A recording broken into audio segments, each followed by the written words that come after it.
Bienvenido a una charla más de estas primeras jornadas de cardiología holística. Tengo el enorme placer de estar conectado con el otro lado del planeta. Compartimos pantalla hoy con Ricardo Chávez Caorsi. ¿Caorsi?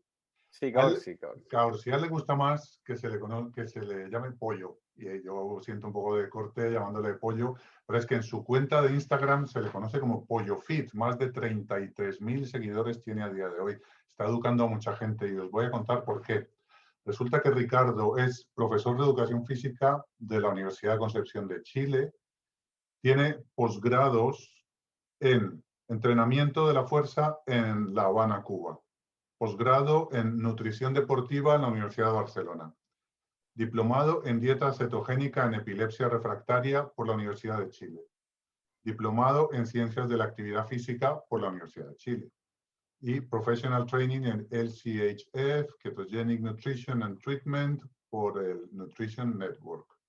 Tiene 18 años de experiencia en entrenamiento y rendimiento humano. Es un verdadero experto en el tema de dieta y entrenamiento físico. Ricardo, bienvenido. Muchas gracias por estar aquí.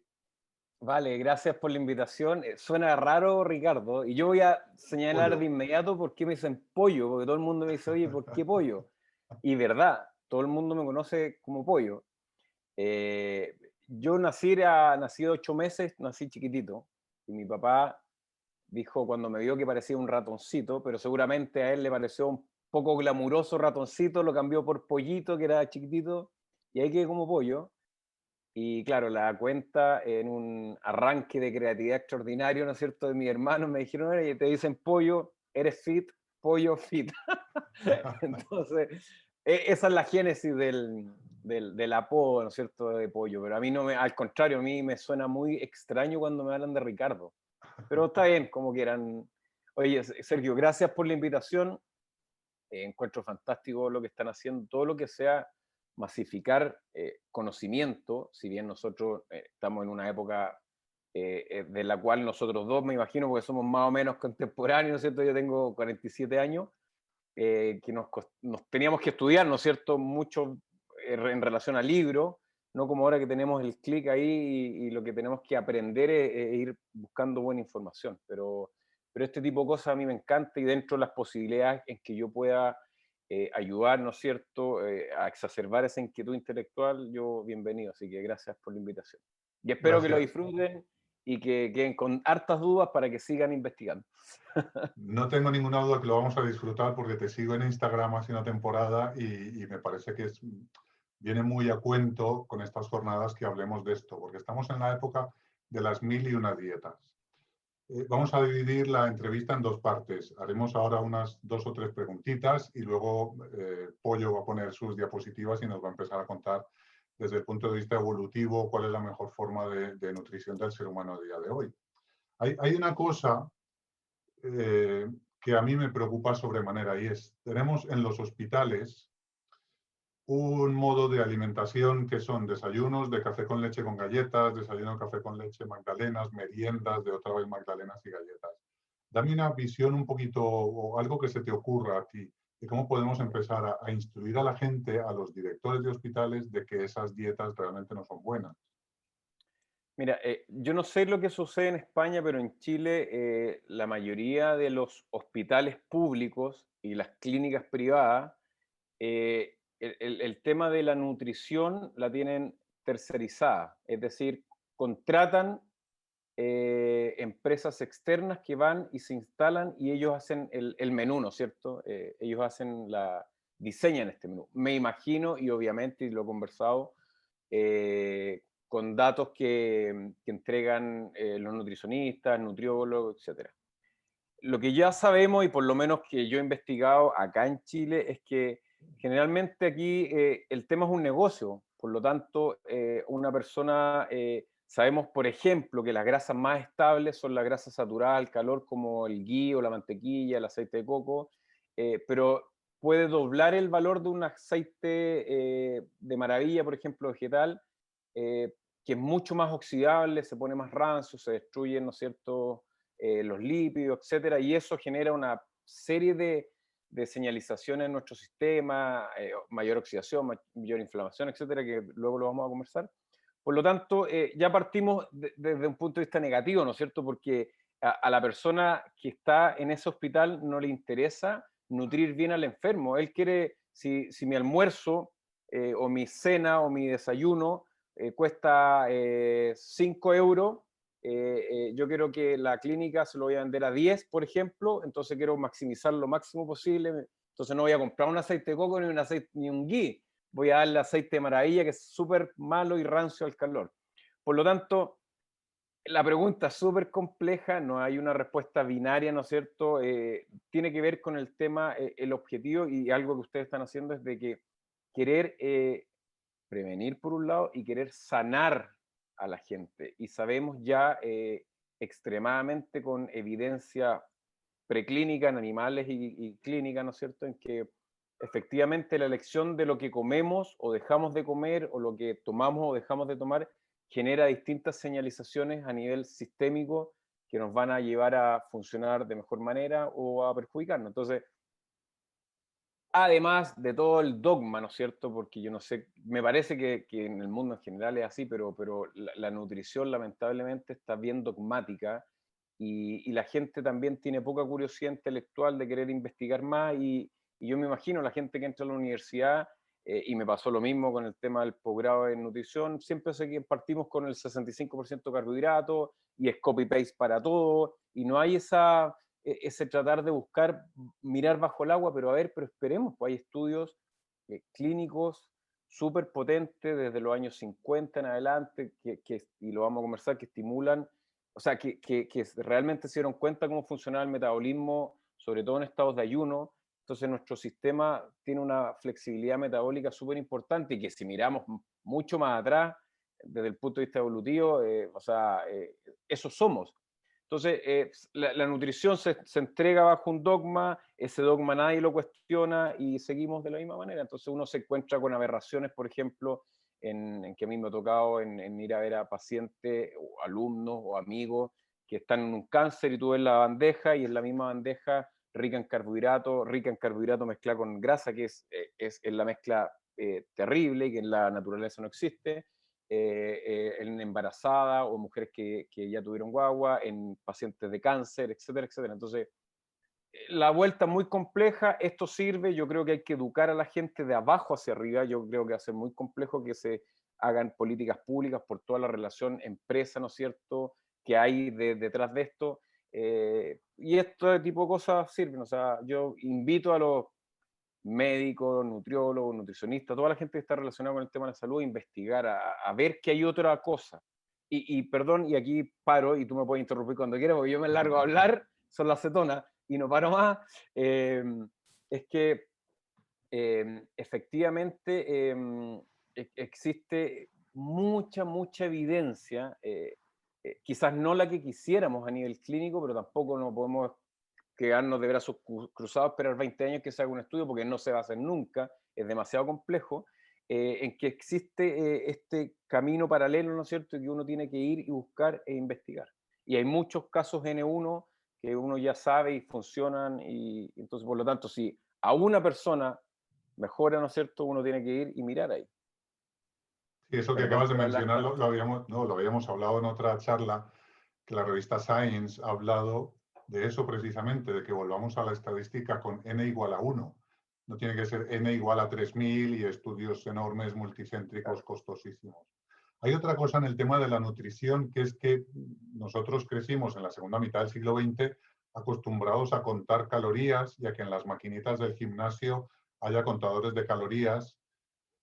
¿Eso que tanto se sigue aplicando a día de hoy? Porque en lugar de calorías, hablar de macro, micronutrientes, ingredientes, comidas ecológicas que no tengan cosas químicas. ¿Tenemos que ir cambiando también el tema de si son solamente calorías?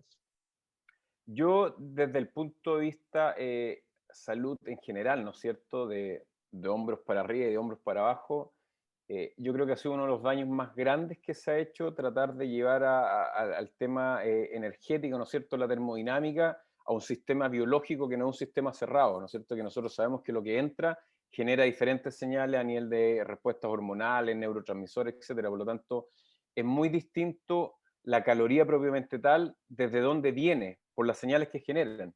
Entonces no podemos visualizar todas las calorías de la misma manera. Y por otro lado, viéndolo de una manera bien, bien simplista, nosotros como un ente evolutivo, ¿no es cierto?, en constante evolución, nunca anduvimos pesando ni contando nada. O sea, en la actualidad yo voy al Amazonas, ¿no es cierto?, y agarro una tribu y les voy a decir, oye, ¿sabes que te estás comiendo más del porcentaje de grasa saturada que la Organización Mundial de la Salud te está diciendo que es saludable? Y que, en paréntesis, que la leche materna tiene mucho más grasa saturada de la que la Organización Mundial de la Salud sugiere.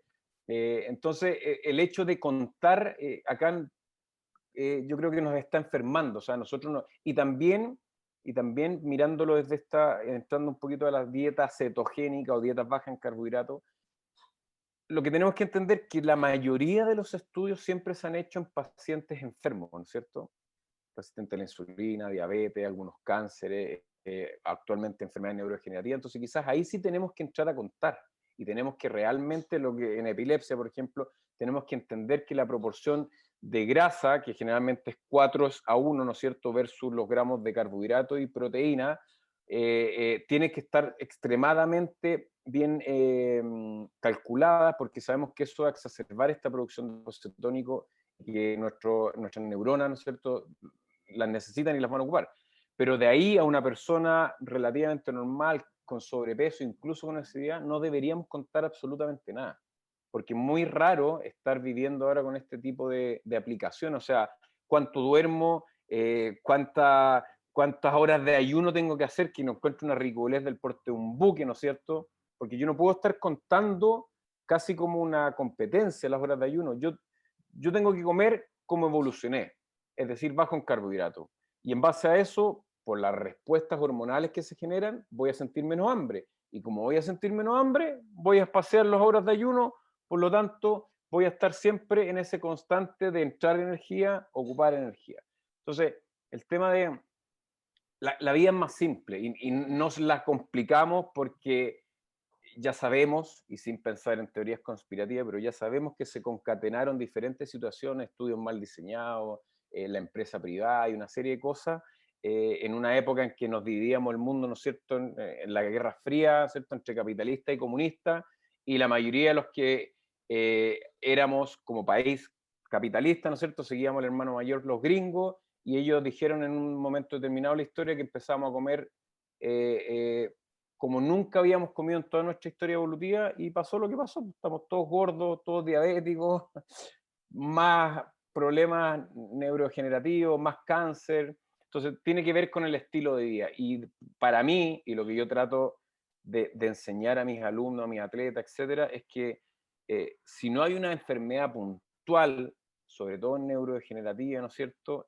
algún cáncer por ahí, uno no debería contar nada. Nosotros Oye, deberíamos tratar de despertar, escuchar nuestro cuerpo. Tengo hambre, no, entonces no como. Tengo hambre, sí, como. ¿Y qué como? Lo que me potencia mi sistema y para lo que yo estoy adaptado desde el punto de vista genético, que es bajo en carbohidratos. ¿y qué hacemos con las bebidas refrescantes? Esta es ya la última pregunta para que luego entremos en las O diapositivas y sea, tu yo creo que uno ponencia. tiene que té de hierbas, mate. Yo no sé si en España toman mate. Los Eh, argentinos sí. sí, a mí en lo personal me encanta hacer aguas, poner un poco de sodio, o sea, sal del Himalaya, agregar rodajas de limón, pues les da sabor, picar fruta, o sea, el agua, o sea, nosotros, a ver, no significa que si yo me tomo una Coca-Cola, ¿no es cierto? Una Coca-Cola Light sin azúcar, que es veneno, porque nada de eso crece en los árboles. O sea, si tú lees la etiqueta, si un ingrediente uno entiende lo que es o lo que genera nuestro cuerpo, yo lo aplaudiría. Em, pero una tampoco nos va a matar ni nos vamos a envejecer antes, porque en realidad no tenemos idea. Lo más probable es que, claro, si yo hago, por ejemplo, estas bebidas light y las empiezo a tomar constantemente o usar los endulzantes, claro, mi cuerpo no está quizás haciendo el pic de glucosa. Sí se sabe que la insulina se estimula, no como si fuera azúcar, por ejemplo, y a nivel del ciclo, ¿no es cierto?, de premio, generalmente en el cerebro, ¿no es cierto?, la respuesta, en el hipotálamo, etcétera, se genera una adicción constante porque tu cuerpo no sabe qué es azúcar o qué es endulzante. Entonces, uno también tiene que tratar, y por eso es importante el aprendizaje, de entender que eso ya me da placer, pero a lo mejor yo no, yo puedo buscar la palatabilidad de distinta manera, y el placer, cuando yo entiendo lo que me estoy entregando a mi cuerpo, quizás se genera por no meterme ese compuesto, ¿no es cierto? Hay diferentes investigaciones que se sabe, y después les puedo recomendar libros si quieren, que todos los colorantes, ¿no es cierto?, son derivados de petróleo de alguna otra manera. Hay suficiente información, entonces claro, todas estas cuestiones se prueban en modelos animales, a lo mejor se prueban un mes, en ratoncitos no les pasó nada, check, porque llegaron a esas convenciones, entonces para los humanos no nos va a pasar nada. Pero volvemos a lo mismo, a mí, sin tener ningún conocimiento de fisiología ni bioquímica, por ejemplo, pucha, la Coca-Cola no crece en los árboles. Pues. Leo la cuestión, lo que dice atrás, nada de eso conozco. Entonces, si tomo 20 años eso, ¿me irá a causar algún daño? Lo más probable es que sí, pero no sabemos qué, cuándo y cómo. Entonces, yo siempre trato de que ese tipo de cosas uno entienda por qué no debe consumirlas. Ahora, una vez tampoco nos va a matar, creo yo. Sí, sí, no hay que ser tampoco paranoico en ese sentido. Claro, no, no, no, no. Pongamos tus diapositivas, a ver qué nos cuentas, que sé que A son ver si, a muy ver, interesantes. vamos a ver aquí, yo compartir pantalla, ¿no es cierto? Eh, Ahí Ahí estoy, ¿se está. ve? Sí, se ve perfectamente. Ya. Bueno, como decíamos, nosotros, ¿no es cierto? Y es una pregunta que, esta pregunta no me la hago yo, o sea, después cuando uno empieza a estudiar, sí, uno realiza este tipo de preguntas. Esto aparece en el libro de Jared Diamond, que es un paleoantropólogo extraordinario, que yo se lo recomiendo a todos. Que él creó un libro que se llama La historia del cuerpo humano, y que es un resumen de todas sus investigaciones. Él es un profesor como te digo, de antropólogo evolucionista, y efectivamente nosotros si nos hacemos esta pregunta, y desde el punto de vista de los estilos de vida, nosotros en algún momento, ¿no es cierto?, y que podría dar por una charla completa, pero que no es el momento, no sé, nos desvirtuamos de nuestra manera de vivir, que era básicamente, ¿no es cierto?, nuestros genes que se forjaron de alguna otra manera en la escasez de nutrientes, y también en el movimiento. O sea, nosotros en la actualidad estamos, lo que yo te decía hace poco, todo el tiempo pensando en el placer, pero sin ningún sacrificio de por medio. Es decir, como la persona que ven ustedes al extremo derecho de la pantalla, es lo más probable es para conseguir eso, es que tuvo que caminar un par de kilómetros, ¿no es cierto? Lo más probable es que esa caminata la hizo en una restricción calórica, no porque él quiso ni porque esté haciendo un challenger de ayuno, ¿no es cierto?, sino porque básicamente eso es lo que se ha estudiado en las diferentes poblaciones actuales de cazadores-recolectores. Y vemos en el otro extremo una guagua, ¿no es cierto? Nosotros le decimos guagua, un bebé, ¿no es Un cierto? bebé. Claro, que desde que nace y le quitan el pecho materno, le empiezan a meter carbohidratos procesados, y que nosotros, ¿no es cierto?, desde nuestra línea evolutiva nos alejamos extremadamente. Y aquí podemos visualizar distintas poblaciones de cazadores-recolectores en la actualidad, ¿no es cierto? Por ejemplo, tenemos generalmente las poblaciones del norte, ¿no es cierto? Los inuit, que ellos, primero, todos ellos funcionan con el movimiento, ¿no es cierto? Y todos ellos se alimentan de alguna otra manera de acuerdo a las épocas del año, ¿no es cierto? Es distinto la comida que hay en primavera versus la comida que hay en invierno, ¿no es cierto? Y también en los lugares geográficos. Y lo que no podemos olvidar es que todos ellos, y yo soy insistente en este punto, es que nos tenemos que mover para conseguir el alimento. Entonces tenemos los inuit que de alguna otra manera su mayor porcentaje de dieta tiene que ver con grasa y proteína. Abajo están los Hasda, que de la misma manera, ¿no es cierto?, pero que ellos son más estacionales, y ellos también consumen carbohidratos, como por ejemplo un panal de abeja, miel, pero no es que lo consuman cada 2, 3 horas, ni todos los días, es que, o sea, se encuentran un panal de abeja, ellos no dicen, oh, es fructosa, no voy a comer, no, se lo comen, pero después pasa un tiempo bastante prudente en que vuelvan a encontrar lo mismo. Y así diferentes poblaciones, los mismos, lo que yo te hablaba antes, la gente que vive en el Amazonas, distintos, ¿no es cierto?, desde el Brasil, los mismos bolivianos, que ellos van interactuando mucho en el entorno, más vegetales, cuando no pueden conseguir carne, cuando consiguen carne, privilegian ese consumo. Y esto no se me ocurrió a mí, sino que tenemos una cantidad de millones de años, ¿no es cierto?, de evolución, y lo que ya sabemos por el registro fósil, que no es todo lo que nosotros quisiéramos, ¿no es cierto?, pero lo que ya se ha estudiado bastante, es que parece ser que la primera etapa, ¿no es cierto?, ahí tú ves el Australopithecus afarensis, ¿no es cierto?, hace más o menos 4 millones de años atrás. Antes de ello, los primeros antepasados comunes, ¿no es cierto?, fueron frugívoros, fueron veganos principalmente, ¿no es cierto?, para hallar términos más modernos, vegetarianos, pero también sabemos por estudios relativamente nuevos, ¿no es cierto?, en los años 60, por la Jane Goodall, ¿no es cierto?, que es primatóloga, antropóloga, etcétera, en que descubrió que de alguna otra manera los primates también cazaban, sobre todo los chimpancés, que estamos emparentados genéticamente mucho más que con los grandes gorilas, como los orangutanes, ¿no es cierto? Eh, por lo tanto, también se especula y también se ha visto un poco en el tema de la dentadura y la mandíbula, que parece ser que también nosotros de alguna otra manera éramos carroñeros y también comíamos insectos. Por lo tanto, también buscábamos esos aminoácidos desde la proteína animal, ¿no es cierto? Cuando hablamos de animal, insectos, hasta reptiles. Pero en esta línea evolutiva, y eso es lo otro interesante, esta es una imagen simple, pero nunca fue lineal, como siempre se dice, como que el mono, no, bípedo y lineal, no, fue como un árbol, ¿no es cierto? Fuimos distintas especies compartiendo durante esta línea evolutiva, ¿no es cierto?, desde el punto de vista geológico. Y más o menos, aproximadamente en 2,5 millones de años atrás, ¿no es cierto?, el Homo habilis empieza una exacerbación en la encefalización, ¿no? Se desarrolla mucho más el cerebro, y lo que ya sabemos que entre el Homo habilis y el Homo erectus, ¿no es cierto?, 2,5 millones, 1,5 millones de años atrás, pasaron dos cosas extraordinarias. Primero, empezamos a utilizar herramientas y empezamos a utilizar fuego, empezamos a cocinar los alimentos.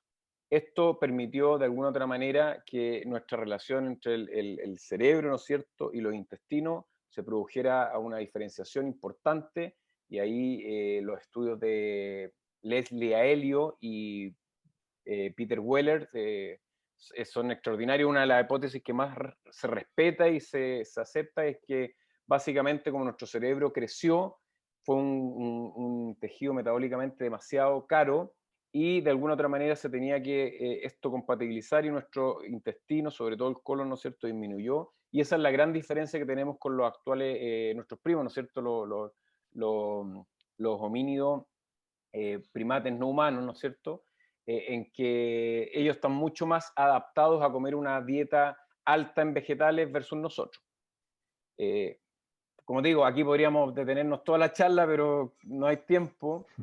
Y por lo tanto esto nos llevó a evolucionar, y cuando uno ve un poquito de historia y ve lo que yo te decía, la relación de las actuales tribus de cazadores-recolectores en diferentes lugares del orbe, vemos que se refleja generalmente en una morfología, ¿no es cierto?, bastante atlética, porque básicamente lo que yo te comentaba, ellos transitaban entre el movimiento y comida, y no exacerbación de esta alimentación.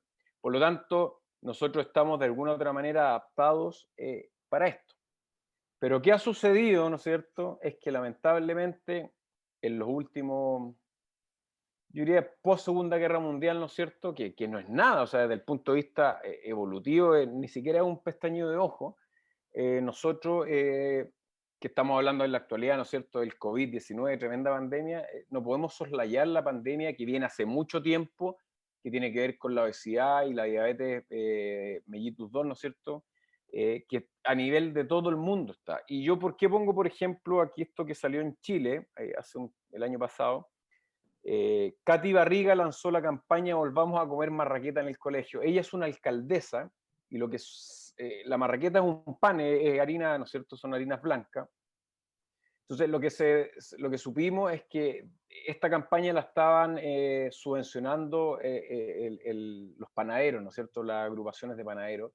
Y yo también lo entiendo, si hay gente que tiene su negocio y quiere vender. Pero lo que sabemos, y lamentablemente Chile en este momento, entre los países de la OCDE, somos el número 1 en obesidad en adultos sobre 15 años, 65, más del 74% de nuestra población es sobrepeso, obeso y obesidad mórbida, y el 51% de nuestros niños sobre 5 años presenta lo mismo. Entonces, nosotros estamos por arriba de México y de Estados Unidos. Por lo tanto, claramente nosotros hicimos un cambio, lo que te comentaba anteriormente, en cómo empezar a alimentarnos, y no solamente pasó acá. O sea, si tú analizas esto, estos son datos de ustedes, ¿no es cierto? Y que mira la cifra escalofriante, dice que para el 2030 se prevé más de 27 millones de adultos españoles, ¿no es cierto?, que van a estar relacionados con enfermedades a sobrepeso. Y aquí a mí lo que me llama la atención es que en Andalucía, ¿no es cierto? Y tú estás por ahí cerca, si tú te fijas la prevalencia de obesidad en la población adulta española, tienen ustedes dentro de España mismo, tienen altos índices de obesidad. En Chile nosotros gastamos más de 1.000 millones al año relacionados con enfermedades por estilos de vida, ¿no es cierto?, que tiene que ver con la acumulación de grasa, exceso de grasa. Por lo tanto, todos sabemos que es una epidemia inmensa a nivel mundial y tiene que ver con nuestro estilo de vida, y dentro del estilo de vida tiene que ver con la elección que nosotros hacemos de lo que vamos a comer y cómo nos estamos moviendo. Y esa elección está generalmente viene dada por la poca información, por la poca educación que tenemos y por el placer. O sea, nos hemos vuelto de alguna otra manera todos una sociedad, y a lo mejor es parte de la evolución en que vamos, ¿no es cierto?, en una evolución súper tecnológica, que no tiene nada de malo, pero a lo mejor esa tecnología no está haciendo que nosotros evolucionemos, nos maladaptemos a esta vía, básicamente se ve reflejado en nuestra manera de almacenar energía. Y a lo mejor eso está haciendo que tengamos más, ¿no es cierto?, obesidad, diabetes 2, hipertensión, cáncer, enfermedades neurodegenerativas, y a lo mejor es parte de nuestra línea evolutiva. Evolucionar, entendido como cambio, ¿no es cierto?, de una mala manera. Y si nosotros pensamos, ¿no es cierto?, en la selección natural, es como raro porque estamos evolucionando, mal adaptándonos, entonces en algún momento esto va a colapsar, y de hecho ya está colapsando. Por lo tanto, lo que nosotros tenemos que entender, y es súper importante, y aquí, ¿por qué pongo una foto mía? No es porque quiero que me vean, sino porque el movimiento, y entendamos el movimiento no desde el punto de vista de hacer crossfit, de correr maratones, que nos da placer y nos gusta y lo podemos hacer, sino que el movimiento para el cual estamos adaptados como especie, ¿no es cierto? Eh, y esta limitación de energía voluntaria en la actualidad, porque eso es lo que hay que entender. Nosotros evolucionamos nuestros genes con movimiento y escasez, pero porque, por ejemplo, en el Pleistoceno, ¿no es cierto?, vivimos 5 o 6 glaciaciones, por lo tanto hubo un momento en que realmente el clima cambió por años y teníamos poco acceso a comida y fuimos capaces de evolucionar y moviéndonos, ¿no es cierto? Fuimos capaces de salir del África subsahariana, poblar el planeta. Por lo tanto, en este movimiento y en esta restricción calórica, lo que yo les decía, en la actualidad, que tiene que ser ahora voluntaria y con conciencia, se produce un balance hormonal.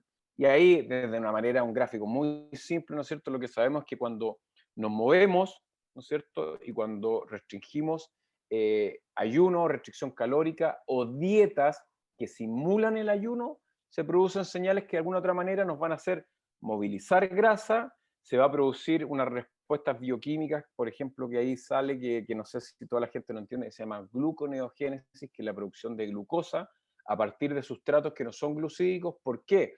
Porque nosotros tenemos parte del cerebro, sí o sí consume glucosa, los glóbulos rojos, la médula, y de repente el hecho de no consumir glucosa, el cuerpo tiene los mecanismos necesarios para producir esta glucosa. Volvemos a lo mismo, siempre piensen en esta línea evolutiva. ¿Qué pasaba cuando estaba en medio de una glaciación, ¿no es cierto? Y yo tenía que estar cognitivamente atento para salir a buscar alimentos que me dieran energía con el único afán, en ese momento no teníamos la revolución cultural que tenemos ahora, el único afán de ser muy eficaces y eficientes para reproducirnos, para mantener la especie. No porque nuestros antiguos homínidos, ¿no es cierto?, pensaran en que tenemos que preservar la especie. No, porque era así solamente. Por lo tanto, tenemos un mecanismo extremadamente bien adaptado para producir niveles óptimos de energía cuando hay escasez de alimento y cuando hay movimiento. Y esa es la cetogénesis. Por eso lo puse al final, en que frente a estas respuestas, ¿no es cierto?, uno, y aquí ya perdón por la lámina más compleja, pero para que entiendan que la cosa es profunda, cuando hay un desbalance, ¿no es cierto?, entre AMP y ATP, ¿no es cierto?, que al final la producción de energía, se produce una serie de señales a nivel intracelular, ¿no es cierto?, en que diferentes moléculas se activan y dicen, Sergio, el pollo, Juanito, está entrenando y lleva 12, 14, 16 horas sin comer. O Sergio está en el medio del Amazonas y tiene que cognitivamente estar súper atento para ir a buscar energía. Pero bueno, tenemos diferentes mecanismos, ¿no es cierto?, que van a hacer que esta grasa que tenemos almacenada, que viene de periodos cuando tenemos mucha energía, ¿no es cierto?, se empieza a disolver. Y para eso se generan distintas señales, como yo les decía ahí, factores de transcripción, en que van a hacer que movamos, descompongamos la grasa que tenemos almacenada en forma de triglicéridos, ¿no es cierto?, del glicerol, porque esto se escinde, se separa, se produzca azúcar, glucosa, generemos lactato, el lactato también se puede producir, se puede generar glucosa, le tiremos un poco de glucosa al cerebro, pero al mismo tiempo se va a producir la ketogénesis, en inglés, o cetogénesis, que son cuerpos cetónicos, ¿no es cierto?, la producción de estos cuerpos cetónicos en el hígado. ¿Y qué es lo maravilloso de esto? Es que cuando se produce, ahí está mucho más simplificado, ¿no es cierto?, desde el adipocito, por todas estas señales que yo anteriormente les señalé, se produce la lipólisis, ¿no es cierto?, estos ácidos grasos libres viajan en el torrente sanguíneo y se van a las mitocondrias del hígado y se van a producir estas cetonas. Y esto es fantástico porque el hígado no tiene las enzimas necesarias para producir, no sé, consumir esas cetonas, y por lo tanto eso nos permite que sean un tremendo combustible para el cerebro. ¿Y por qué están? Porque uno podría decir, bueno, pero si tengo tanta grasa, ¿por qué el cerebro no consume grasa? Hay una barrera hematoencefálica que impide que crucen los ácidos grasos libres, por lo tanto, tampoco somos eficientes en utilizarlos mucho, pero sí los cuerpos cetónicos. Y los cuerpos cetónicos, además, los puedo utilizar la mayoría de los tejidos. Y aquí tenemos, por ejemplo, un hepatocito, ¿no es cierto?, en que, me vuelvo a disculpar de la imagen, aquí lo más importante es que ustedes vean en que los ácidos grasos, ¿no es cierto?, que viajan libres eh, por la sangre, ¿no es cierto?, o sea, que se escindieron, que se separaron de los triglicéridos, la manera en que esto se active es que haya una baja energía, y para que suceda una baja energía tiene que ser restricción calórica, ayuno total, movimiento o dietas que simulan el ayuno. ¿Por qué? Porque básicamente lo que nosotros necesitamos es que la glucosa no esté alta, la insulina no esté alta, de esa manera, en la imagen anterior, el glucagón aumenta, aumentan las enzimas que van a ir y descomponer los triglicéridos, el glicerol va a crear azúcar, glucosa, los ácidos grasos van a entrar a los hepatocitos, se van a producir una serie de reacciones que ahí ustedes están viendo, ¿no es cierto?, para formar acetilcoenzimo A, que va a entrar al típico al ciclo de Krebs, ¿no es cierto? Y se van a generar los cuerpos cetónicos que van a salir a tejidos extrahepáticos, y esto es muy importante, ahí hay un monocarboxilato, ¿no es cierto?, que son transportadores de estos cuerpos cetónicos, y todos estos mecanismos tienen que ver con la cetoadaptación, porque tenemos que entender que nosotros en épocas normales, ¿no es cierto?, estamos siempre alimentados, por lo tanto no le damos pie para que estos mecanismos se produzcan. Entonces, cuando nosotros empezamos a bajar los carbohidratos de la dieta o empezamos a hacer ejercicio en la mañana, a lo mejor con una restricción de calorías, estos mecanismos se exacerban y a medida que se van exacerbando, estos transportadores también. Por lo tanto, nosotros estamos, la cetosis, ¿no es cierto? La cetogénesis es un estado evolutivo, adaptado y conservado en todos los Homo sapiens. ¿Qué pasa? Que en la actualidad no le damos pie para que esto suceda porque nos estamos comiendo cada 2, 3 horas y mucha de esa comida está siendo muy alta en carbohidratos, por lo tanto el cuerpo lo que dice, oye, ¿para qué voy a aumentar, ¿no es cierto?, la descomposición de las grasas si está entrando carbohidrato y hay azúcar disponible? Y es más, cuando nos pasamos de rosca, ¿no es cierto?, cuando comemos mucho carbohidrato, el hígado tiene la posibilidad de generar de almacenar energía por medio de la lipogénesis de novo, es decir, crean grasas saturadas a partir de los carbohidratos, básicamente el palmitato, ¿no es cierto?, que es una grasa saturada de 16 carbonos, que esa es extremadamente oxidativa y es dañina. Entonces, porque uno, bueno, aquí hay mucha información, pero perdón, el glucógeno, la manera en que nosotros guardamos la glucosa, tiene un reservorio finito, por lo tanto el cuerpo, por esta evolución, tiene que decir, oye, pero a lo mejor en un mes más no voy a tener comida. Bueno, creemos de estos carbohidratos, porque son mecanismos evolutivos y adaptados, ¿no es cierto? Creemos de estos carbohidratos grasa y sí almacenamos en las células adiposas. Y como estas células adiposas empiezan a crecer, se llenan, se crea otra, empezamos a engordar y como empezamos a engordar generamos más hambre, más todas estas respuestas de neurotransmisores y premios, etcétera, que se empieza a generar. Por lo Una tanto, pregunta, tengo una perdón, preguntita. sí, dale, dale. Hay una corriente de científicos y de personas que recomiendan, médicos que recomiendan que hay que comer 5 veces al día. Yo encuentro muchos pacientes que vienen diciendo, es que me han dicho que la dieta ideal supone 4 o 5 comidas al día. ¿Eso cómo lo podemos interpretar? Claro, al final ahí lo que estamos haciendo es poniéndole un freno a este sistema, porque la única manera que nosotros podamos acceder de mejor manera a la grasa que tenemos almacenada, estamos pensando en gente sobrepeso, obeso, resistente a la insulina, es mandando la señal para que la insulina disminuya. ¿Qué es lo que más eleva la insulina? Los carbohidratos. Entonces, insulina elevada, glucagón deprimido, la insulina almacena energía y no logramos entrar a este sistema, ¿no es cierto? Y menos crear los cuerpos cetónicos. Y aquí es mucho más interesante porque lo que ya sabemos es que los cuerpos cetónicos no son solo un combustible ordinario. ¿Por qué? Porque efectivamente es un buen combustible, pero aún más ya sabemos que genera señales epigenéticas, es decir, nosotros sabemos que habiendo, y esto se ha medido en animales y en humanos, habiendo cuerpos cetónicos presentes, se generan una serie de señalizaciones a nivel génico, que básicamente van a mantener nuestro estado y nuestro entorno de buena manera. Por ejemplo, nosotros podemos tener genes que son compatibles con generar enfermedades cardiovasculares o diabetes 2. Si yo no le doy el entorno, lo más probable es que les cueste expresarse. Bueno, los cuerpos cetónicos generan eso, crean un entorno extremadamente menos oxidativo, menos inflamatorio, se ha medido, menos niveles de oxidación, ¿no es cierto? Menos niveles de inflamación, la proteína C reactiva, que son marcadores, disminuyen, las interleuquinas también, y una serie de situaciones a nivel molecular que ya sabemos que suceden. Entonces, por eso digo, esto es mucho más profundo que energía. Y el estar comiendo cada 3, cada 4 horas, nunca lo hicimos. Entonces, ¿qué es lo que dicen? No, es que el metabolismo queremos que se acelere. Bueno, hay estudios en humanos que lo que han visto es que cuando se hacen restricciones calóricas, efectivamente la tasa metabólica basal puede disminuir, pero hay una mayor movilización de grasa.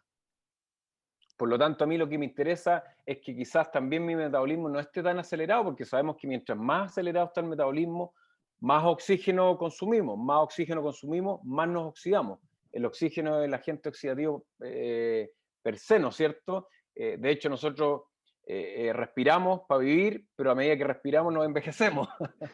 Entonces, no, aquí si queremos si queremos generar el mecanismo este que yo le estoy presentando acá, o sea, que no presentando, si esta cuestión no es mía, es de nuestra evolución, para que suceda es con movimiento, con restricción calórica, voluntaria en la actualidad o con disminuir los carbohidratos, ¿cierto?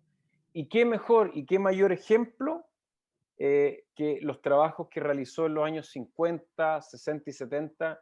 Para mí, 3 investigadores o 4 que son extraordinarios y que todo el mundo debería estudiarlos, que es George Cahill, Oliver Owen, Richard Bech y el papá de todo esto que es Hans Krebs, ¿no es cierto? Que el famoso del ciclo de Krebs, ¿no es cierto? Y que ellos lograron estudiar en los años 60 básicamente, estudios que ahora no están permitidos. Algunas clínicas lo hacen en Rusia, en Alemania y algunas en Estados Unidos, pero no se permite a nivel clínico porque son clínicas privadas, que eran ayunos de más de un mes. Y los tipos lo que se dieron cuenta, si tú te fijas, yo cuando muevo ¿se denota ahí la flecha? Sí, se Ya. nota, se nota. Si ustedes se fijan acá en días de ayuno, y estos son ayunos clínicos, no es que ustedes pueden en su casa ayunar 40 días, sería una locura. Acá en Chile hubo una niña que lo hizo y fue una locura, ayunó 20 días en su casa, una estupidez. Pero bueno, si ustedes se fijan a medida que va pasando los días de ayuno, ¿no es cierto? Empieza a aumentar los ácidos grasos libres, y a medida que aumentan los ácidos grasos libres, empieza a aumentar el beta-hidroxibutirato, que es un cuerpo cetónico energético por excepción, ¿no es cierto? Y además de los otros cuerpos cetónicos, que el acetoacetato y la acetona, que la acetona se libera. ¿Qué es lo interesante de esto? Que ellos se dieron cuenta que quizás en un principio, ¿no es cierto?, en este gráfico del medio, había una mayor proteólisis, o sea, había una descomposición de proteínas musculares que también, porque buscábamos aminoácidos para producir la gluconeogénesis, o sea, esta producción de energía, ¿no es cierto?, de glucosa, de compuestos que no eran glucídicos. Pero a medida en rojo que el carbohidrato, es decir, el glucógeno que teníamos almacenado específicamente en el hígado, disminuía, ¿no es cierto? Se exacerbaba la movilización de grasa y se exacerbaba el aumento de los cuerpos cetónicos. Y este estado, si ustedes se fijan a medida que iban los días, se mantenía. Y esto era súper importante, porque de alguna u otra manera nos dimos cuenta que la excreción de nitrógeno, es decir, la utilización de estos aminoácidos, disminuía. Y si nosotros entendemos que como especie, yo siempre lo trato de unir con nuestra línea evolutiva, para nosotros hubiese sido muy caro desde el punto de vista metabólico depender 100% de las proteínas y también 100% de los carbohidratos, porque hubo muchos momentos, ¿no es cierto?, que nos tuvimos que adaptar a no tener energía. En la actualidad, vuelvo a repetir, las actuales poblaciones de cazadores-recolectores, así les sucede. Por lo tanto, nosotros teníamos que tener un mecanismo, sobre todo para este tejido extremadamente caro, ¿no es cierto?, que nos aportara, cuando no había glucosa, algún sistema energético, ¿no es cierto?, algún sustrato que compitiera con esa glucosa, ¿no es cierto?, o que de alguna otra manera preservara esa glucosa. Y esos son los cuerpos cetónicos. Y en esta época se dieron cuenta de que así sucedía.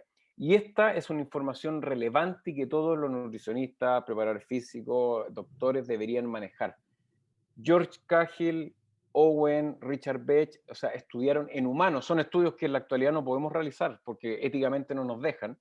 Y que se dieron cuenta cómo funcionaba nuestro metabolismo y sobre todo el metabolismo del cerebro, que eso es excepcional.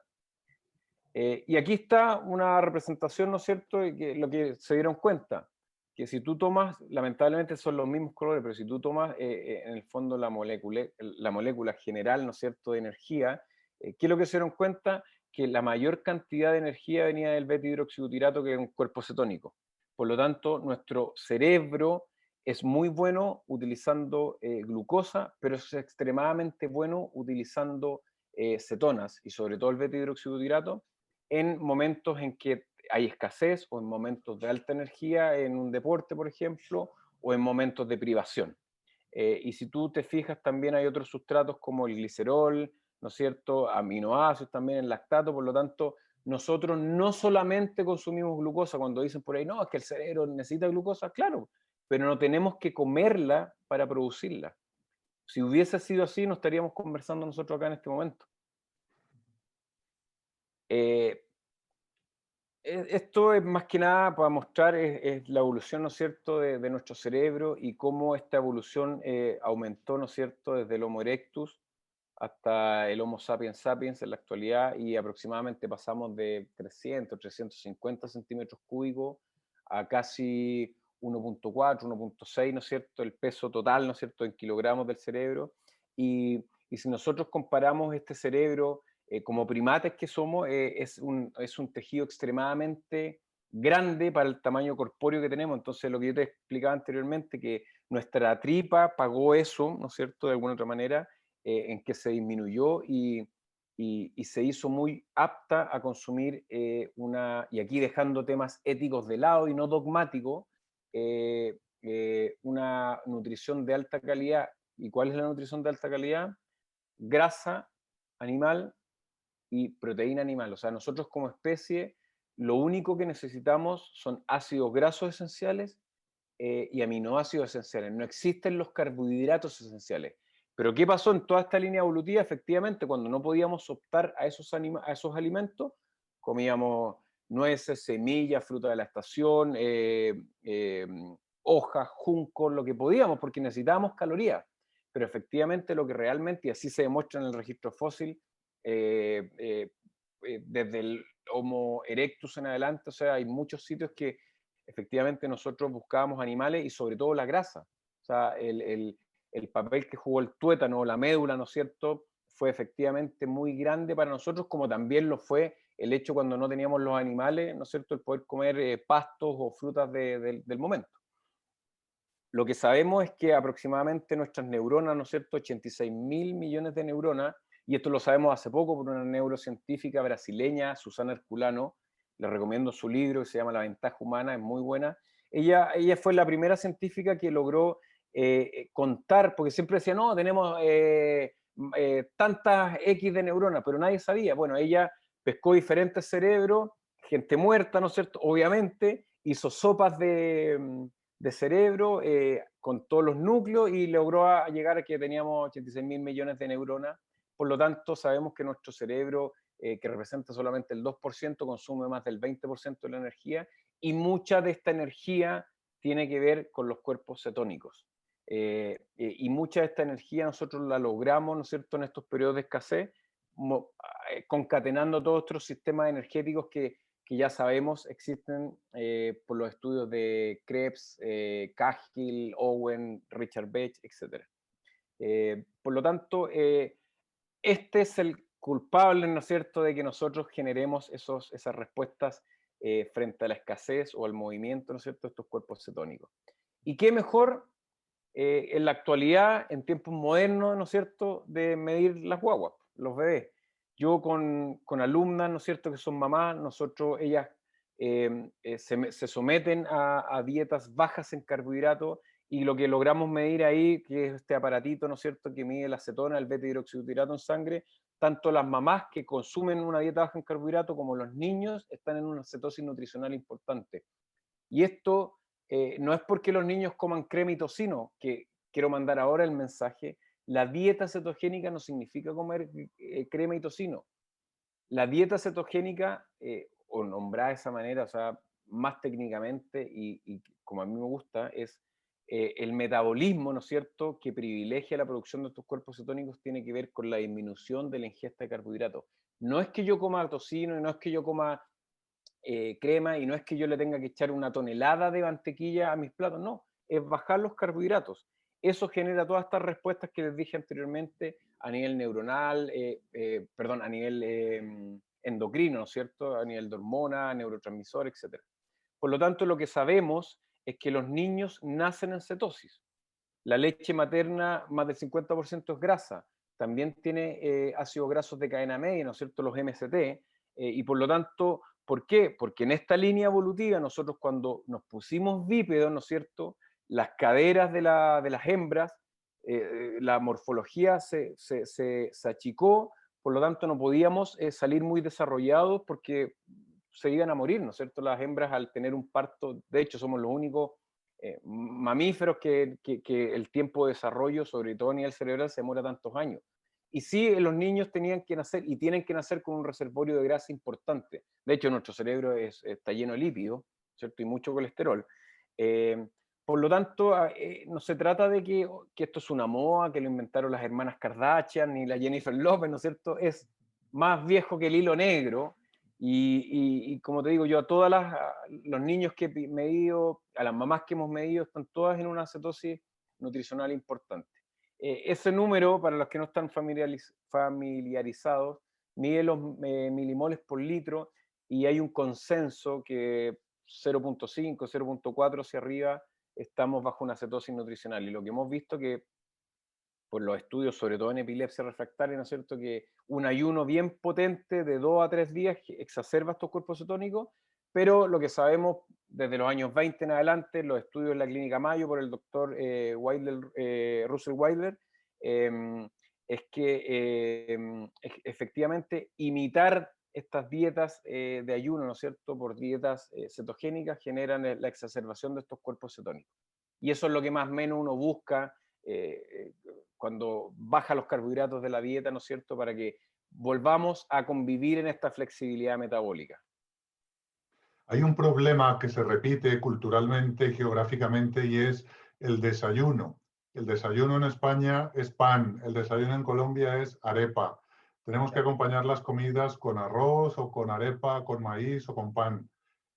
¿Cómo hacemos para que la gente pueda ir encontrando que no se convierta esto en una cosa cuesta arriba, sino que vayan haciendo un cambio? ¿Dónde se encuentran desayunos tipo cetogénicos? Claro, la idea es, primero tenemos que entender que el desayuno es la primera comida del día, que puede ser a las 9 de la mañana o a las 5 de la tarde. Es desayuno, estoy rompiendo el ayuno. Todos ayunamos, esto tampoco es moda, o sea, el ayuno nocturno, todos lo hacemos. Lo ideal que uno debería hacer es que no levantarnos de la cama a la cocina, es decir, caminar, no sé, 20 metros de acuerdo al espacio que uno tenga, ni de la cocina ir a acostarnos. O sea, lo que yo les mostraba anteriormente, nuestra línea evolutiva y las actuales poblaciones de cazadores-recolectores se mueven para encontrar energía, ¿no es cierto? O sea, ellos involucran un gasto energético para ir y proveerse de energía. Nosotros no lo necesitamos, de hecho ahora estamos llamando para que nos traigan la comida. Por lo tanto, lo primero que habría que hacer es entender esto y después de eso plantearnos la pregunta, porque muchas veces la gente come y ni siquiera tiene hambre. Es decir, eso, volver a conectarnos con nosotros mismos. Tengo hambre, necesito comer, ¿qué voy a comer? Pero para que uno se plantee esas preguntas tan simples, quizás no es cierto, tan básicas, necesitamos entender cómo funciona nuestro cuerpo, necesitamos entender nuestra bioquímica, nuestra fisiología, no para llegar a ser las típicas, ¿no es cierto?, que nos enseñaron en la química del colegio ni en la universidad, sino para entender estas reacciones, porque nosotros le hemos dado el cuidado de nuestro sistema a terceros y muchas veces estos terceros no tienen ni idea cómo funciona, sino que están criados bajo un dogma y copian, pegan, repiten. Yo hice el ejercicio, yo hace varios años me fui a las 3 clínicas más grandes de Santiago y pedí hora con nutricionista y yo comparo las pautas que me dieron y eran prácticamente iguales. Entonces, al final, nosotros tenemos que empoderarnos de nuestra salud y para empoderarnos de nuestra salud tenemos que no tenerle miedo a los libros, ¿no es cierto? Tenemos que estudiar, tenemos que entender cómo funcionamos. No sé, ahora en Chile vamos a elegir si aprobamos o rechazamos la nueva constitución. Yo tengo que entender qué me da el apruebo y el rechazo. O ustedes en España, si van a votar por un presidente, por un partido, por el Podemos, etcétera, tenemos que entender qué nos otorga, ¿no es cierto? ¿Qué nos entrega A y nos entrega B? Nosotros como sistema tenemos que entender por qué comemos, pues si comemos toda la vida y todos los días de la vida. Entonces, ¿qué es lo que realmente nos potencia? Entonces aquí va más, por eso la vuelta es larga, porque es mucho más complejo que ya, pero ¿qué hago? ¿Qué como? Es que más que qué como, entiende primero por qué. Y eso es fundamental. Entonces, todo lo que se está haciendo ahora, todo lo que estamos viendo, todos los estudios que se están presentando, como los que te muestro acá, eh, eh, dicen que en realidad como especie no necesitamos comer tanto. Y es súper lógico. O sea, si uno mira atrás y mira nuestro sistema y analiza cómo nos proveemos de energía, no necesitamos comer tanto. Sabemos que los ayunos, bueno, o como debiera llamarse, ¿no es cierto?, la alimentación con restricción en el tiempo, ¿no es cierto?, en que comemos en ventanas, como por ejemplo acá, que tienen que ver más con los ciclos circadianos, los ritmos circadianos, que tienen que ver con el día y la noche, ¿no es cierto?, es mucho más apto para nosotros. Desde mi punto de vista, yo creo que la mejor manera de alimentarnos dentro de las posibilidades, ojalá es 2 o 3 horas después de levantado la cama y ojalá 2 o 3 horas antes de irnos a la cama. En ese periodo de tiempo, comer. Los estudios que hay clínicos señalan que comiendo en esas ventanas, en enfermos, ¿no es cierto?, se revierte obesidad, se revierte presión arterial, baja los marcadores inflamatorios, oxidativos, etcétera. Y si a eso agregamos una dieta no alta, que no genere picos de insulina ni azúcar, o sea, más baja en carbohidratos, eso se exacerba. Por lo tanto, eh, sabemos, ¿no es cierto?, que realmente nos conviene vivir de esta manera. Y aquí es para mostrar, o sea, yo estaba hablando de evolución, bueno, aquí estamos hablando de finales del siglo XIX, ¿no es cierto? Este señor que sale ahí muy elegante, con esa barba, muy digno, ¿no es cierto?, el doctor Dewey, él empezó a experimentar antes del 1900 con ayuno, sin saber muy bien la respuesta, ¿no es cierto?, a nivel endocrino, pero el tipo, él señalaba y trataba a sus pacientes con restricción de energía, con ayuno. Acá al lado tenemos o sea, un libro del 1917, creo que es, donde el menú para unas personas con diabetes, lo único que decía era que había que dejar todo, no sé, por el pan, el arroz, las pastas, es decir, ser bajo en carbohidratos. ¿Y qué había que comer? Había que comer carne, cualquier tipo de carne, ¿no es cierto? Huevos, queso, aceite, mantequilla. Por lo tanto, también, y esto es una muestra, ¿no?, porque hay mucha evidencia de antes del 1900 en que los doctores, imagínate que la insulina se descubrió en el 1921, creo, no entendía muy bien cómo sucedía, pero que decían que para bajar de peso había que dejar los carbohidratos. Otro, el doctor Francis Benedict, es el primer doctor que estudió bien el ayuno en una persona, un N1, durante 30 días. Eh, eh, y esto está documentado y está el libro de él, es extraordinario. Francis Benedict, y en los trabajos de él, George Cahill se basó para hacer toda su experimentación en los años 60. Al otro lado hay otro doctor también, ¿no es cierto?, Frederick Mason, que él eh, empezó a investigar cómo lograr el carbohidrato, entre comillas, ideal para gente que estaba con sobrepeso y con diabetes. Entonces iba partiendo ya 10 gramos de carbohidrato, iban haciendo mediciones, 15 gramos de carbohidrato, y ahí él llegó a una serie de conclusiones que básicamente la gente que tenía diabetes 2, diabetes mellitus 2, había que disminuir la ingesta de los carbohidratos. Eh, como esto está lleno, hay una cantidad de paper increíble, y aquí yo los resumí, básicamente el rol de los cuerpos cetónicos, ¿no es cierto?, que tiene que ver en estos estudios que yo te decía, cuando hay restricción de energía, y básicamente lo que todos señalan es que cuando hay una falta de carbohidratos disponible, se inicia la gluconeogénesis. O sea, para que se produzca la gluconeogénesis, es decir, rompamos los triglicéridos, la grasa, y los movilicemos, tiene que haber una disminución de carbohidratos, ¿no es cierto? Cuando sucede esto, disminuye la producción de insulina, es decir, comemos poco carbohidrato, no se exacerba la glucosa, no se exacerba la insulina, aumenta la gluconeogénesis. Es decir, cuando estamos en eso, nosotros tenemos la capacidad de entrar de mejor y mayor manera a la grasa que tenemos almacenada. Y aumenta la movilización de la grasa. Esto en los años 50 ya se sabía. Entonces, y nosotros en la actualidad todavía le escuchamos el discurso y decimos que no, es que si no tenemos carbohidratos, la energía, ¿qué pasa con la energía? ¿Qué pasa con la masa muscular? Ya sabemos que no funciona así. Y tenemos miles y millones de años de evidencia para entenderlo. Y quizás desde mi punto de vista lo más extraordinario es que este es un artículo que salió el año pasado, ¿no es cierto?, en que, y por acá abajo dice, ahí está, ahí se ve, ya sabemos o sea, ya sabemos el papel causal de la glucosa en las enfermedades neurodegenerativas y sobre todo en el Alzheimer. ¿Y esto por qué es tan impresionante?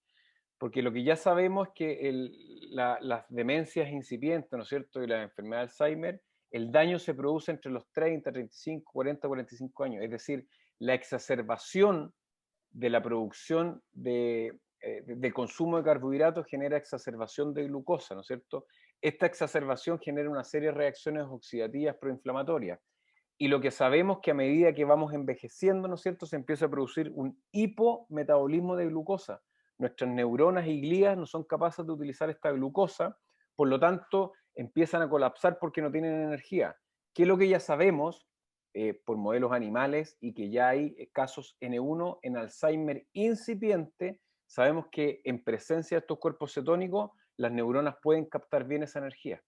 Entonces, ¿qué es lo que hemos estado haciendo? Dándole a nuestras neuronas azúcar, glucosa, glucosa, glucosa, y todo este otro mecanismo paralelo que durante toda nuestra línea evolutiva fuimos, ¿no es cierto?, haciendo esta flexibilidad, ahora lo tenemos opacado. Pero que de alguna otra manera este beta-hidroxibutirato, estos cuerpos cetónicos, vienen al rescate cuando hay Alzheimer incipiente. Entonces aquí la pregunta que todos deberíamos estarnos haciendo es, bueno, en realidad mejor me conviene vivir más bajo en carbohidratos para que mi cerebro tenga un buen combustible y las neuronas, ¿no es cierto?, no colapsen y se puedan producir de buena manera las sinapsis, ¿no es cierto?, la comunicación está neuronal. Solamente para graficar, una dieta baja en carbohidratos no significa comerse una vaca todos los días y toneladas de grasa. Estas son comidas mías. Si tú ves, hay comida animal y hay comida vegetal. Lo fundamental es que uno tiene que bajar los carbohidratos y esto, como todo, tiene un tiempo, ¿no es cierto?, para que uno realmente se adapte.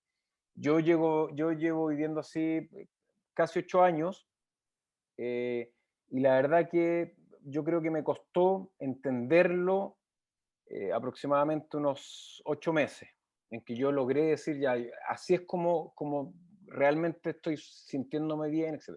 Yo lo llevaba estudiando mucho antes del 2003, pero lo aplicaba a media, ¿ya? Vivía la semana bajo en carbohidrato, el fin de semana alto en carbohidrato, entonces estaba todo el tiempo, no lograba hacer la desconexión con la comida. A mí y alumnos que llevamos más de un año, para mí la comida la disfruto, pero es un medio. Yo cuando veo comida pienso en todas estas reacciones, la energía. Fíjate que yo llevo ahora aproximadamente como 18 horas de ayuno y estoy con un nivel de energía exorbitante porque ya el cuerpo se adapta, entonces estoy en un tema cognitivo súper importante y mis neuronas están recibiendo una energía de primera calidad y me estoy oxidando menos. Por lo tanto, este es un medio la comida es un medio para yo lograr ciertas adaptaciones, ¿no es cierto? Ahora, ustedes que tiene que ver con el tema cardiometabólico, ¿no es cierto? Pero bueno, ya es que vamos a comer más grasa, pero bueno, claro, comemos la grasa de los animales, pero tampoco como esta respuesta endocrina, ¿no es cierto?, se concatenan para que uno sienta menos hambre, porque eso sucede, uno no come tanto. Uno incluso llega a comer 1 o 2 veces al día y no come más, pero tenemos un tiempo de adaptación. Por lo tanto, ¿y qué pasa con el tema, no es cierto, del famoso, de la hipótesis, no es cierto, de la grasa en la comida, el colesterol y las enfermedades cardiovasculares, aterogénicas, etcétera? Este señor que aparece acá, John Goffman, se dice que es el padre de la lipidología clínica. Y él ahí en una de sus frases señala que el colesterol total es una guía falsa, altamente peligrosa sobre el efecto de la dieta en las enfermedades del corazón. Y que parece ser que tiene que ver más con el tema de los carbohidratos, por lo que yo decía anteriormente. O sea, el exceso de hidratos de carbono, por un tema evolutivo y adaptado, se tiene que guardar de alguna otra manera. Y eso es en forma de una grasa saturada que se crea desde los carbohidratos y que eso sí que es nefasto.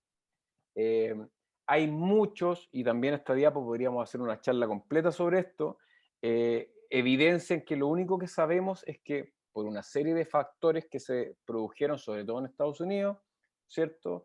Empezamos a pensar que la grasa de la comida, ¿no es cierto?, producía estos daños. Y lo que ya sabemos, y aquí hay otro trabajo de Virta Health, que yo se lo recomiendo a todos, ellos llevan ya un estudio de 2 años en pacientes y se han dado cuenta que con pacientes obesos y con diabetes 2, es que en realidad todo el perfil lipídico cambia y que hay aproximadamente 14 biomarcadores, ¿no es cierto?, de posibilidad de enfermedad cardiovascular y heterogénesis, en que realmente el único que, entre comillas, puede aumentar un poco es el LDL calculado, y que ya sabemos que no es colesterol, sino que es un transportador, y si nosotros vivimos bajo en carbohidratos, obviamente vamos a transportar más grasa. Y de hecho, yo he hecho los estudios, mientras más tiempo de ayuno tenemos, más LDL calculado aumenta, porque más transporto grasa. Por lo tanto, es súper interesante, y lo que yo hago con mis alumnos cuando van a ir a pedir al banco un crédito, una semana antes les pido que coman más carbohidratos, porque de esa manera su metabolismo va a funcionar desde los carbohidratos y no vamos a tener que transportar tanta grasa. Por lo tanto, al momento del pinchazo, el LDL calculado, que también no nos indica nada, porque tampoco sabemos la diferencia en las partículas, ¿no es cierto? Que ahora sabemos que hay subunidades que son mucho más importantes que el colesterol, que los transportadores total. Esto desciende. Entonces, lo único que se ha hecho son correlaciones que han tratado de demostrar causalidad. Y lo que sabemos es que una correlación, sobre todo en estos estudios que son retrospectivos, ¿no es cierto?, es que no pueden mostrar causalidad. Pues, o sea, todos estos estudios, la mayoría se hacen y que se hicieron en los años 50 y 60, ¿no es cierto?, para demostrar esta hipótesis, y quizá el ícono ahí es Ansel Keys, pero hay otros más. Era en que entrevistaban a la gente y le preguntaban, a ver, Sergio, ¿qué comiste el año pasado? Eh, Mierda, yo con suerte sé lo que comí hace 2 días, entonces, mira, yo como en realidad, sí, como carne, carne, grasa, colesterol, y estás demostrando elevación de parámetros cardiometabólicos, ¿no es cierto?, alterados. Entonces, bueno, la grasa de la dieta genera más colesterol, y el colesterol tapa la arteria, etc. Eso no sucede, lo que sabemos es que es multifactorial, porque en esos estudios tomaban, fumaban, estaban estresados, comían grasa con azúcar, cuánto dormían, se movían, etcétera, etcétera. O sea, los estudios clínicos sabemos que son muy complejos de hacerlo, y los que se hicieron y en los que se basó toda esta hipótesis fueron muy mal diseñados. Por lo tanto, sabemos que cuando vivimos bajo en carbohidratos, eh, bajamos de peso, se revierten mucho lo que yo te decía antes, la hemoglobina glicosilada, que el promedio, ¿no es cierto?, de azúcar en los últimos 3 meses, disminuye, la presión arterial disminuye el peso propiamente tal, la circunferencia de la cintura, disminuye la proteína C reactiva, que tiene que ver con inflamación, aumenta el HDL, que es otro transportador que es muy protector. Generalmente cuando baja la presión arterial, los daños endoteliales también están disminuidos. Entonces, hay una serie de situaciones que generan un cambio positivo, y volvemos a lo mismo. Cuando hablamos de bajo en carbohidratos, no significa comer más tocino y más crema. Por lo tanto, el mal llamado colesterol, porque lo que estamos viendo son transportadores, ¿no es cierto?, lipoproteína, no es el único predictor de una posible enfermedad cardiovascular, porque está muy lejos de eso. Entonces nosotros volvemos a lo mismo. Uno tiene que tratar de buscar, sacar dogmas, sacar temas éticos, ¿no es cierto?, y centrarnos bien en qué sucede en el tema del metabolismo, y nosotros estamos adaptados para tratar de comer, de vivir con lo mejor del mundo animal y con lo mejor del mundo vegetal. Ahora, por sobre esto, lo que realmente tenemos que hacer es generar esta flexibilidad metabólica. Tenemos que en momentos consumir glucosa y en momentos consumir cetonas, y para eso podemos hacerlo desde una dieta vegana, vegetariana, súper carnívoro. Desde mi punto de vista tiene que ser el mix, y comer poco y movernos. Aquí yo puse el gran poeta Nicanor Parra, chileno, ¿no es cierto?, que él, referente a un tema político, ¿no es cierto?, él dice que la izquierda y la derecha unidas jamás serán vencidas. Yo pienso lo mismo, que tanto lo mejor del mundo animal con el mundo vegetal es la mejor mezcla que podemos hacer para vivir, porque así evolucionamos, para eso estamos adaptados. Nosotros no vivimos en el África subsahariana ni en Groenlandia, ¿no es cierto?, ni en el Ártico. Por lo tanto, nosotros tenemos la posibilidad de elegir, y ojalá movernos en esto. Como yo te decía, cuando uno empieza a bajar los carbohidratos, empieza a tener menos hambre. Como tiene menos hambre, de manera intuitiva genera más horas de ayuno. Ojalá movernos y, como te digo, tratar de buscar lo mejor de ambos mundos, ¿no es cierto? Ya cortito para no seguir aburriendo, ¿no es cierto? Lo que ya sabemos a nivel de deporte, que la cetosis nutricional altera la preferencia de los combustibles en deporte, y aquí también podríamos hablar todo un tema de una charla, ¿no es cierto? En el tema de rendimiento, cuando yo hablo de rendimiento es transversal, ¿no es cierto? De la palabra, porque uno rinde en la casa, en la oficina, en la universidad, etcétera. Pero también a nivel deportivo, lo que tratamos de hacer es adaptar esta maquinaria para que el glucógeno muscular, que es súper necesario, ¿no es cierto?, para producir energía en las contracciones musculares, se preserve porque es un reservorio finito. Por lo tanto, nosotros generalmente cuando hacemos la cetoadaptación tratamos de que, primero, disminuir la carga de entrenamiento, ¿no es cierto?, porque las intensidades tienen que bajar mientras nos estamos acostumbrando. Todos los estudios señalan 12 semanas, yo creo que es muy poco, realmente uno se siente bien adaptado después de 5 o 6 meses. Estamos hablando de rendimiento. Por lo tanto, cuando yo soy muy apto para entrar a buscar grasa, ¿no es cierto?, producir cetona para combustión, el glucógeno de alguna otra manera lo preservo y esto lo utilizo en los momentos de alta intensidad. Ahora, hay deportes y deportes. Aquí no se trata sin carbohidratos, sino que es con menos carbohidratos, ¿no es cierto? Y para eso nosotros tenemos que esta maquinaria metabólica, desde la producción de energía, desde la grasa y los cuerpos cetónicos, tenemos que adaptarla.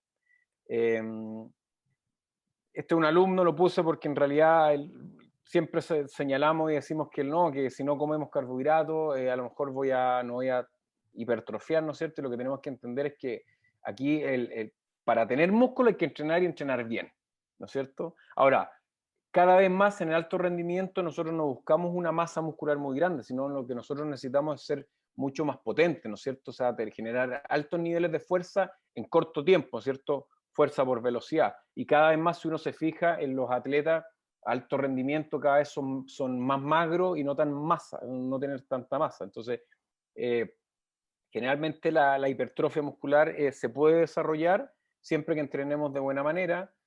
Aquí tengo otros dos alumnos, si ustedes se fijan, estaban muy mal metabólicamente. Jorge tenía todas las enfermedades que tú puedas pensar, ¿no es cierto? Hipertensión, diabetes 2, tenía los perfiles lipídicos exacerbados y comían bajo en grasa, ambos, los dos.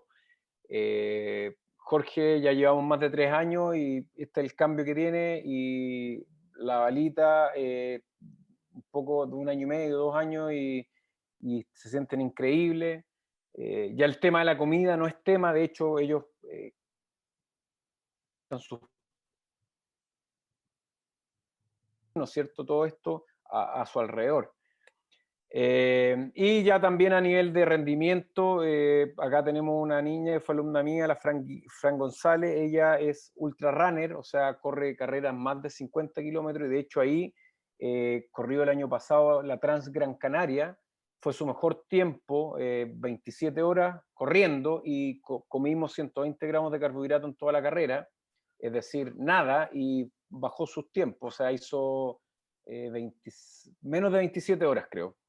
Otro amigo acá, ahí pueden ver la masa muscular importante, ¿no es cierto? También toda esta gente vive hace más de 1 año y medio en dietas bajas en carbohidratos. Ella es una ciclista profesional, también rinde bien. Si tú te fijas, la masa muscular de los tres es bastante importante. Eh, y bueno, para terminar, yo insisto, a este señor hay que estudiarlo, George Cage, ¿no es cierto? Si no fuera por el beta-hidroxibutirato o los cuerpos cetónicos, ¿no es cierto?, lo más probable es que no estaríamos acá conversando. O sea, como les vuelvo a decir, más que dieta cetogénica, uno tiene que pensar en cómo va a vivir, en cómo quiere, es un estilo de vida que está muy acorde a cómo evolucionamos. Y no significa, vuelvo a repetir y soy insistente en comer más grasa. Aquí lo que significa es que tenemos que bajar los carbohidratos para darle pie a este metabolismo, ¿no es cierto?, adaptado en todos los Homo sapiens sapiens, que tiene que ver con la exacerbación de estos cuerpos cetónicos, y que ya sabemos, y que sería interesante también en algún momento hablar, que generan una epigenética extremadamente importante, y es lo que se está estudiando ahora. O sea, lo que yo te dije anteriormente, y que no quiero que suene peyorativo, pero el tema energético ya es como el desde. Oye, si comer así revierte diabetes 2, baja la presión arterial, sí, sí, eso es como 2 más 2 es 4. Ahora lo que se está estudiando tiene que ver con el hipometabolismo en las neuronas, ¿no es cierto? ¿Qué pasa en esclerosis múltiple? ¿Qué pasa en ciertos cánceres? Ya se han dado cuenta, y aquí hay un científico extraordinario que se llama Walter Longo, no acá, perdón, es un italiano que viene a Estados Unidos, que ellos se están dando cuenta que en ciertos cánceres, cuando someten a las personas, y hay evidencia, R1, a ayunos de 2-3 días, reaccionan mucho mejor porque el sistema inmune se supercompensa frente a las quimioterapias. Bueno, lo mismo en Alzheimer, y en epilepsia refractaria está recontra estudiado. Por lo tanto, yo los invito a que estudien y que entiendan estos mecanismos que son más viejos que el hilo negro, como decía mi abuelita, y que se han exacerbado ahora, pero que lamentablemente uno los toma como moda y como la dieta cetogénica y que la grasa, ¿no? Estas cuestiones mucho más profundo, y por eso uno tiene que leer y estudiar. Espero a todos que les haya servido, espero no haberlos aburrido, perdón si hablo muy rápido, pero bueno, Que gracias va, Sergio por para invitarme. nada, para nada. Ha estado súper ilustrativa la charla y estoy muy contento.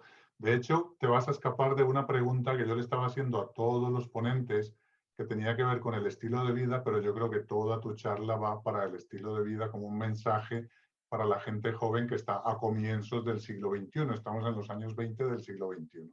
A ti te Claro. voy a cambiar la pregunta, porque mira, yo me muevo en el ambiente cardiológico. Las sociedades de cardiología han recomendado recientemente, y eso se está trasladando a la sociedad, que para prevenir la enfermedad coronaria, las LDL tienen que estar por debajo de 70, el colesterol total ya vamos por debajo de 200, hemos empezado la cadena hacia abajo. Entonces, tenemos dos corrientes. Una, gente que va al cardiólogo y le dice, yo quiero evitar la enfermedad coronaria, y le dice, pues mira, colesterol menos de 200, LDL menos de 70, y toma una pastilla para el colesterol, otra para la diabetes y otra para la hipertensión, porque ya es de por vida que tienes que tomar pastillas para la tensión. Eso en torno a los 40 años, cuando empieza el envejecimiento. En el otro lado está gente como tú y como yo, que esta es mi corriente, en la que se puede demostrar que haciéndote amigo precisamente de las grasas saturadas, conociendo lo que está pasando realmente con el tema del balance carbohidratos y grasa, y haciendo este tipo de ejercicio físico, es la vía por la cual vamos a prevenir no solamente la enfermedad cardiovascular, sino también la demencia y el cáncer, que son los grandes martillos de nuestra sociedad moderna. Mira, yo volví atrás y te muestro esta foto porque esto es un ejemplo, pero como ellos hay muchos y en todo el mundo, el, es básicamente revertir el estilo de vida que hemos llevado. Entonces, aquí, eh, por eso yo te decía anteriormente, el tema de la grasa saturada, los estudios que se hicieron para que esos cardiólogos sigan diciendo lo mismo, y que yo de repente, a mí, yo le he dicho ya, o sea, si tengo, acá es 200, yo me imagino que son distintas mediciones, ¿no es cierto? O sea, si tengo 205 me tengo que tomar una estatina. Es distinto que que tenga hipercolesterolemia familiar, ¿no es cierto? Triglicéridos sobre 500, ¿no es cierto? El LDL sobre 800, ya, a lo mejor ahí al principio puede ser óptimo, pero ni siquiera, o sea, esta gente que yo te estoy mostrando, a sus cardiólogos le dijeron que seguían tomando las pastillas y nunca más las tomaron. O sea, llevamos un mes y quitamos todo. La presión arterial, Jorge, su hígado graso no alcohólico se revirtió a las 6 semanas. Todos los marcadores a las 6 semanas ya están. Ahora, el tema del peso y todo eso fue mucho más lento, la hipertensión también, y él no tiene ningún biomarcador exacerbado, él era diabético 2 y ya no presenta. La niña al otro lado lo mismo, entonces el tema es que los cardiólogos, o sea, ¿en qué basan esa evidencia? Son en esos estudios que yo te dije anteriormente. Hay un estudio de 1913 de Nikolai, siempre me cuesta pronunciar el nombre, Arishnikov, en que él hizo evidencia era un patólogo, ¿no es cierto?, científico, él hizo evidencia en animales, y claro, midió en conejos en que les daba grasa saturada y los reventó, pero obviamente los conejos son herbívoros, po. Y cuando repitió los mismos trabajos en animales como perro y gato, no tuvo las mismas respuestas, pero eso quedó ahí.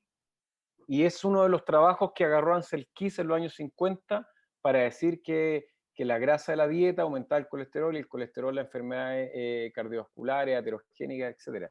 Y de ahí partió todo. Y lo que ya se sabe, y hay extremadamente mucha información, es que todos esos estudios fueron, de alguna otra manera, lo que yo te decía anteriormente, mostraban correlaciones, pero no se aislaron todos los datos. El estudio más grande que se ha hecho es Framingham, ¿no es cierto?, de la enfermedad cardiovascular. Varios de los que fueron, y porque hasta el día de hoy continúa, varios de los que fueron directores señalaban que mientras más grasa le dan a la gente y controlaban los otros, ponte tú el cigarro, el alcohol, etcétera, menos presencia de enfermedades cardiovasculares tenían. Entonces, el George Mann, que es uno de los mayores doctores que ha peleado sobre, bueno, murió, que peleó sobre esto, también le hizo muchos estudios en el África con los Masái, que eran poblaciones que consumían gran cantidad de grasa saturada y ningún problema. Los Inuit lo mismo, o sea, no presentan casi nada de enfermedades cardiovasculares. Entonces, aquí lo que tenemos que entender es que nosotros llegamos a ese estado de la gente que tú estás viendo ahí, no porque comen grasa, no porque llevan una dieta o una vida como por la cual estamos aptos para que evolucionamos, ¿no es cierto? Sino que básicamente porque empezaron a mezclar carbohidratos con grasa, azúcar y grasa. Azúcar, grasas súper rancias que son fáciles de, de, de, mm, de hidrogenar, ¿no es cierto? Los aceites vegetales, todas estas cuestiones que vienen envueltas, las galletas, los helados. Esa es la comida que nosotros nos estamos adaptados y que está pasando esto y lo que está pasando en España y en todo el mundo. Entonces, aquí no tiene que ver con que, lamentablemente por desconocimiento, por ignorancia, y ignorancia entendido como falta de conocimiento, cuando tú hablas de dieta cetogénica, piensan, sobre todo los doctores, ¿no es cierto?, y los cardiólogos, que tú vas a estar comiendo tocino y grasa todos los días. Y no es eso. Cuando uno habla de una cetosis nutricional, es lo que yo te decía anteriormente. Yo bajo, ¿no es cierto?, el consumo de carbohidratos, por lo tanto mi cuerpo tiene necesariamente que ir a buscar energía desde la grasa, por lo tanto voy a transportar más grasa, pero eso no significa que esa grasa yo me la estoy comiendo en un pote de crema. ¿Ah? Yo estoy transportando más grasa de mi organismo. Entonces, al final, claro, ya me sube a lo mejor este marcador, pero y las subunidades, ¿no es cierto?, la relación apolipoproteínas A y B, que ya sabemos que las más pequeñas y densas son las más heterogénicas.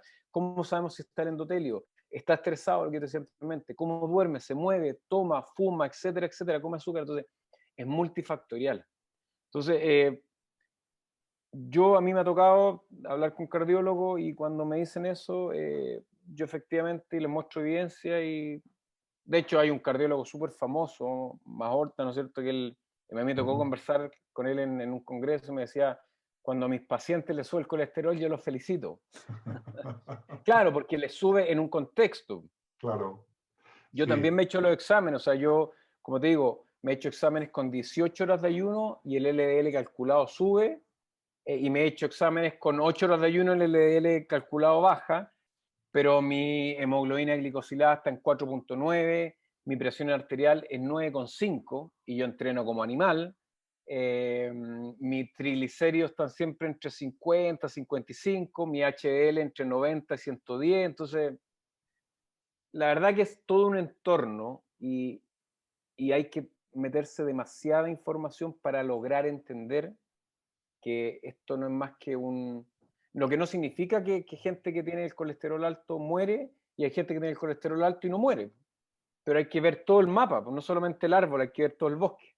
claro, claro. Sí, ese cardiólogo que has mencionado, Asim Malhotra, está siendo un líder de opinión, liderando un Sí, poco esta corriente de cambio fuera del tema del colesterol. Bueno, ya. Ricardo, oye, ha sido un auténtico placer. Yo creo que nos hemos extendido más de lo previsto, pero nadie nos va a culpar por ello porque la charla ha sido muy, muy interesante. Estoy muy agradecido.